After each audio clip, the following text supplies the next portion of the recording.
already? Is everything okay? Yeah.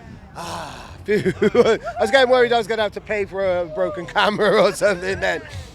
It's Rampage Open Air 2024. I'm here with flowanastasia and Tyr Kohout, and this is not our first rodeo, is it?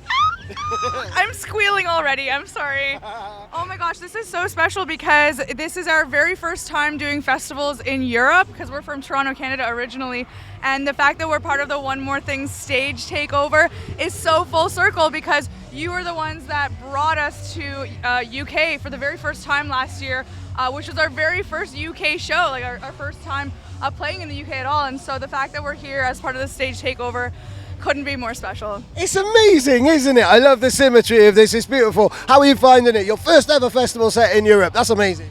Whew. Oh my God, the energy is unbelievable, Dave. We couldn't be happier to be here. And we've been told so many times that this festival is like one of the craziest, one of the most amazing. And I feel like every time someone gasses something up that much and you come, it's just like, well, it's fine. But no, Rampage is as good as people say it is, and then like another 100% above that. Like, you can't even imagine how good this festival is. So we are so incredibly blessed and privileged to be here. So yeah. I am as well. Like, I've not been part of Rampage before. This is my first Rampage, and One More Thing is hosting a stage. So to have you guys is absolutely amazing. But we've been on a journey. You've been on a journey. You've been on a journey all the way from Canada. I've been on a journey all the way from Wales. It's not quite as much. It's still 13 hours driving. What are the most essential things to pack on a road trip? This is what we're asking everybody. Your essentials. Earbuds. You got to listen to the podcast. You got to listen to the interviews. You got music to listen to. You got mixes to listen to. And One More Thing can provide. So I'm not going to go into a plug one. Definitely earbuds. Earbuds. Okay, cool. What else do you essentially need to pack? Yeah, I'm going to go with the kind of the low-key ones that I've forgotten personally. 2 sticks of deodorant. Nail clippers, right? Because you don't necessarily know where the pharmacy or like the whatever you call it, wherever it is. I don't know where to buy little odds and ends like that. Q-tips.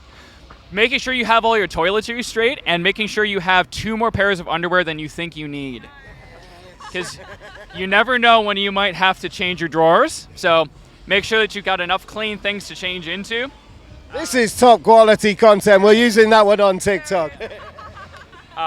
Yeah, make sure you just have a spare of everything clothing-wise that you possibly can, because I've found myself in a jam before where I've run out of clothes, and that's, well, you don't want to be in that position. Well, we're also asking, like, for road trip nightmares, travel nightmares. Have you had any real disastrous trips in your career so far? Well, I would say not less so disastrous, but definitely we've run into a lot of challenges because we bring so much gear with us.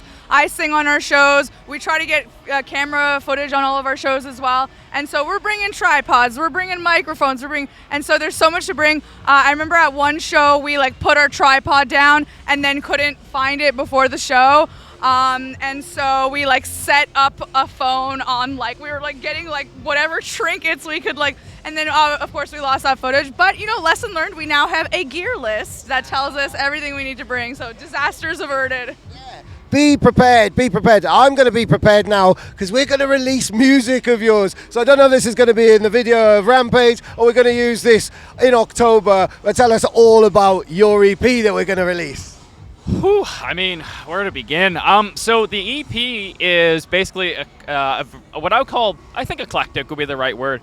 But it's not like a random collection of just stuff that I found in my closet. Like the idea with the EP is I wanted each corner of it to basically say something different.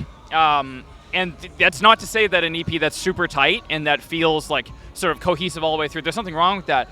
I just feel like, yes, I could have done that, but I'm interested in so many different kinds of music and have a lot of different influences.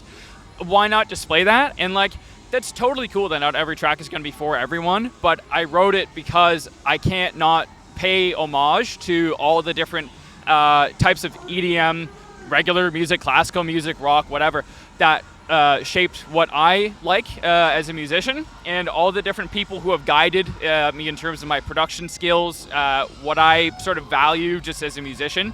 And I hope more people can do things like that as well. Like, I would love to hear more of my favorite artists doing genres that they don't normally do.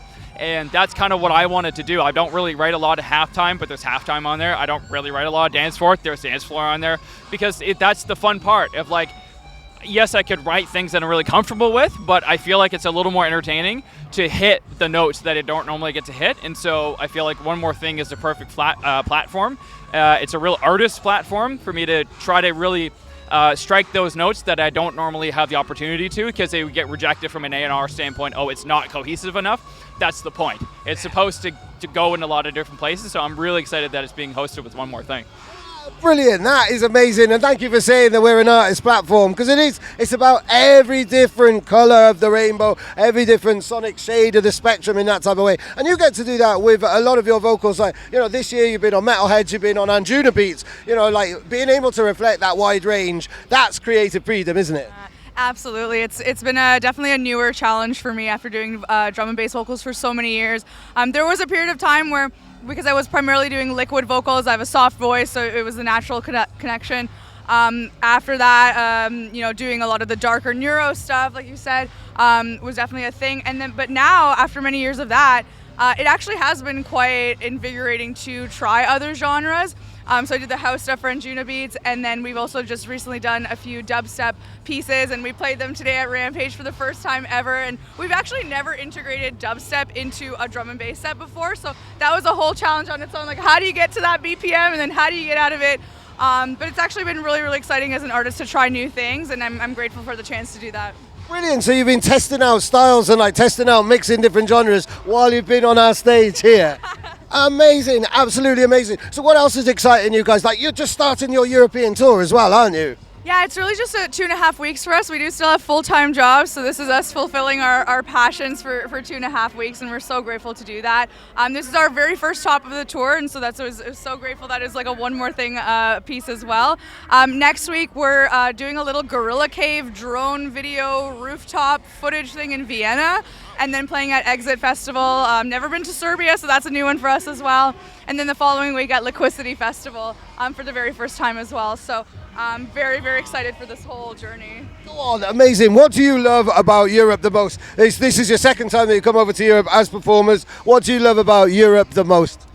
Oh man, where do I begin? Like, honestly, I think what I love about Europe the most would be sort of indirect. It's that all of the closest music friends that we have are in one place, where it feels like we can be together with the people that understand what we do the most. We write music that I think is very European focused, and we've taken a ton of inspiration from European culture, music, everything. And so we feel very much like we're kind of in an odd way at home, even though we're, I think, more than 6,000 kilometers away. But it doesn't feel like we're too far away from feeling comfortable at any given time. We're really with our people.